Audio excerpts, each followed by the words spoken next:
What's up, everybody? Steven here for Off Shelf Movie Night to talk to you about physical media, about Blu-rays and 4Ks and DVDs, the way we like to buy and own our movies and TV shows and have them in a library that's sometimes beautiful when it's not a chaotic mess back there.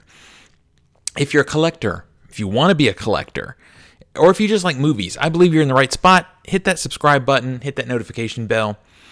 If you like what you see, a like and a share is always a great thing. This is just a straight up pickup video today. I just want to catch you guys up on a few things that I bought. I'll show these things to you. We'll open them up. Some of these have already opened. And we'll talk about them. And if you want more detail, you want a review, that kind of thing, let me know in the comments and I'll go deeper into these as I get them watched. I did watch one of them. I'll give you my thoughts on it when we get to it. First up, let's talk about Amazon Prime Day. There were a number of good deals on movies on Amazon Prime Day. I withstood the temptation to just buy everything because I'm kind of spreading my money and time out. I know recently I did a video on Criterion and the Criterion sale. I have chosen not to participate in that sale for this month. I will talk about the why of that in a future tactical shopping video for physical media, but I instead put my money into Kino Lorber. So I've got some Kino Lorber pickups, and like I said, I'm going to start with this one Amazon Prime. So I'm dabbling, basically. I'm rambling here, but I'm dabbling shopping. So I picked up one Amazon Prime thing. I picked up a few very specific Kino Lorber things. Kind of waiting for that upcoming Camp Arrow sale that I know is like a storm cloud just pushing in. It's sometime in August, maybe, that happens. I'm not sure. I can never remember, but I would expect it because I've participated in it 2 years in a row.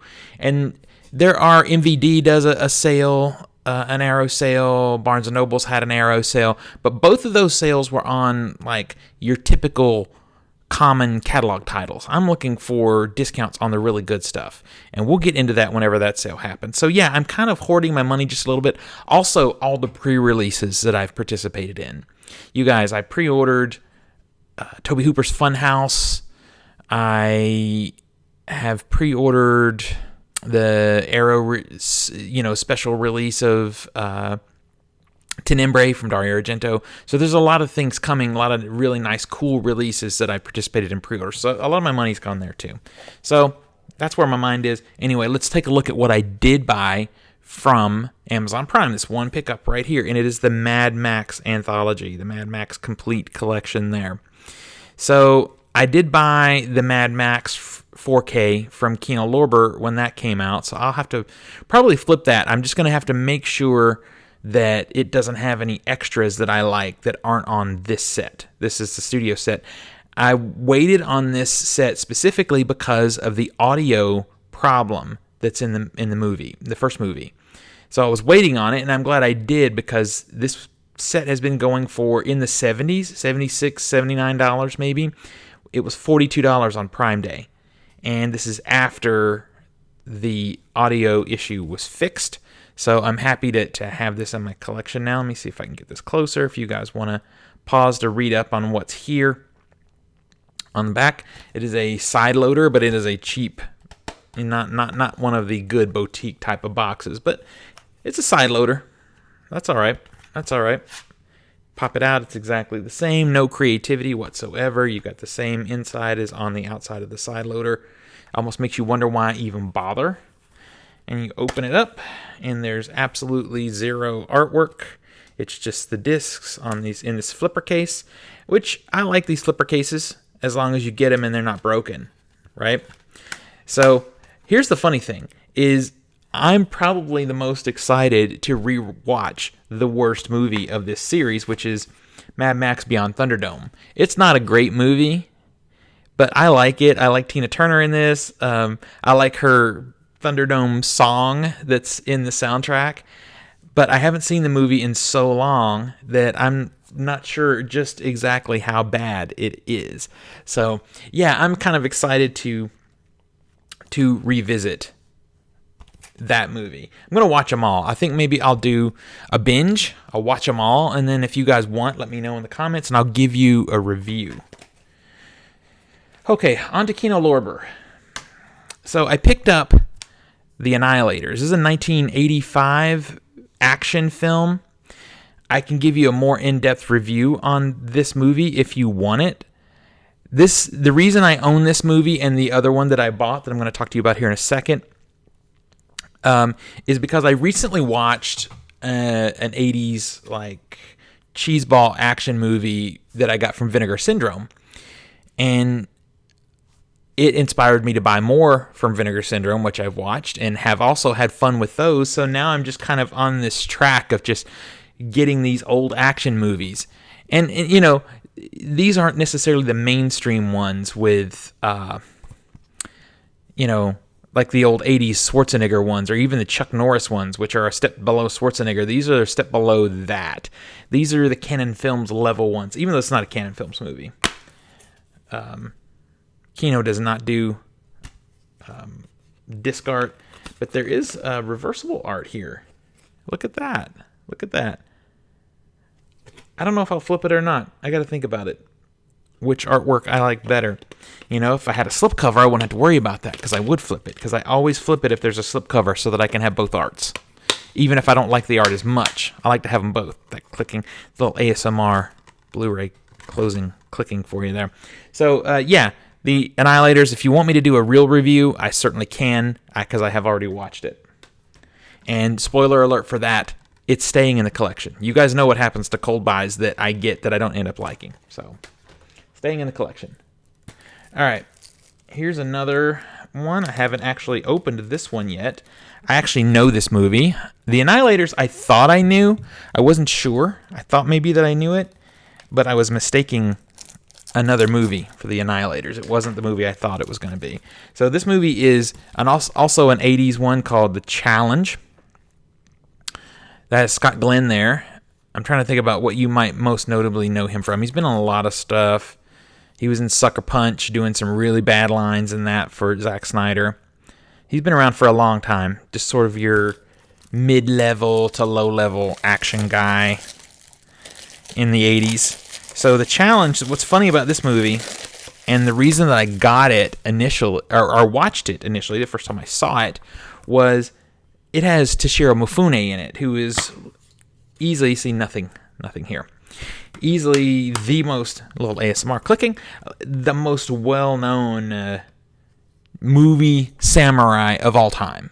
And I'm like, what is he doing in this sort of lo-fi, 80s action movie? But he's here. He's actually really fun in the movie. Scott Glenn trains to be a samurai with him. I saw this movie when I was a kid. It'll be interesting to see how it holds up now. I went through a period where I really loved ninja movies, so yeah, there's that. Now on to the last two pickups that I got from, I'm trying to open it here, that I got from Kino Lorber. And I decided if I'm only going to, dip my toe here and there, I want to be really tactical with my purchases and really add some stuff that I've had on my mind for a while to the collection. And let's see, I'm trying to get this open without tearing it because Kino, this actually has a slip. They still wrapped it. I just want to tear it here so I can get it open. So yeah, some things I've just kind of been thinking about. There, it's torn, so I can get it open now. This is, I've been thinking about this movie since Sidney Poitier passed and just wanted to revisit. It's in the heat of the night. It actually spawned a TV series. He plays a detective. And what I didn't realize until I saw another unboxing on another channel is this actually includes the sequel to this movie. And so that's really cool. The sequel, of course, is just on Blu-ray, but this one is a 4K. I hear that the 4K is pretty nice here from Kino Lorber. And I just been wanting to see this movie. So it was $17, I think, on sale, on the Kino Lorber sale. It's, I think, as I'm recording this, about to end. And I still got a slip, which is cool. Not that they're that creative with their artworks, because when I pull this out from the slip, it's, again, the same on the inside. And we know that Kino doesn't do any disc art. So we've got the 4K, and then we've got the sequel there. I doubt that we have reversible artwork. We do not. So yeah, there's nothing happening there. So I'm cool when I do get their slipcovers. I'm cool with it, but it's not something that I have to collect because they don't do much of anything. This is a classic film. Sidney Poitier has done a couple of movies that I really like. This is one of them, and the other one is one that they need to get on getting us a nice boutique release or a 4K. A 4K would be preferable, but I would take a nice boutique release of Shoot to Kill. That one I think also has Tom Berenger in it. I like those two movies a lot. Now for my last pickup in this haul, I've got another really cool haul coming.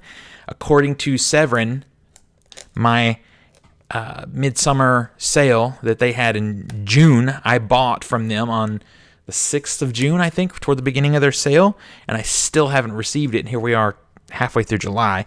But according to them, it's on the way. I got a ship notification, so I can't wait to share that haul with you. It's got some cold buys in it that I'm really, really excited for. This last one I've wanted desperately since it came out, but I was waiting because I just knew I would get it for a cheaper price because it was quite expensive to me when it was first announced from Kino Lorber, and that is Eastern Promises. I love David Cronenberg. I love Eastern Promises and History of Violence, those two movies. I love everything he's done to some degree, except Cosmopolis, whatever that was. I didn't care for that. But this movie is phenomenal. If you haven't seen it, you got to see it. And I just kind of want to get all of Cronenberg's movies, except maybe Cosmopolis. And I'm just so excited that they're all coming to 4K. So there we go. Let's get into it. And again, I got the slip. So cool. Like I said, I was willing to concede the slip to wait for a sale. And so I fully did not anticipate getting it. But hey, cool. We got it. And we got a good sale. So, all right. And I know there's going to be no surprises here. But there we go. There's the inside. As anticipated. Back of the box. I wish Kino Lorber would try a little bit harder. These kind of things are what keeps them from kind of being a boutique distributor to me.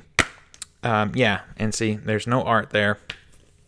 And no internal artwork. Once in a while they do reversible art, so I always check. Yeah, so their extras often could be better, and their packaging is just fine. But their 4Ks have progressively... well, voice crack there. Their 4Ks have progressively gotten better. There. I think their very first 4K was one of the Clint Eastwood westerns. Didn't even have HDR, but we're to a point now where they're doing very solid mid-range kind of 4K transfers. I would say none of Kino Lorber's 4Ks are demo discs, but they're all very solid, huge improvements over their previous Blu-ray releases, and that's what we're looking for. It's just better. We want the best possible sound and video that we can get. So yeah, I think Kino, and then there's Shout Factory right above them, and then above that you get Arrow Video, and then Criterion at the top. That's kind of what I'm feeling right now. Anyway, that's my haul. It's not a huge one because, like I said, I'm spreading it out. I'm going to have it right around this same number of pickups from Severin, and I'll show those to you in the next few days. Let me know what you guys think. Let me know what you guys got from the Kino sale. I'm really interested because they had so many, or as of now still have, so many things on sale that we can all do completely different hauls and learn something from each other's pickups. So let me know what you got. And until next we meet, pull something cool off the shelf, share it with your friends and family, and remind them why physical media is the best way to watch films and TV. I'll see you guys on the next one.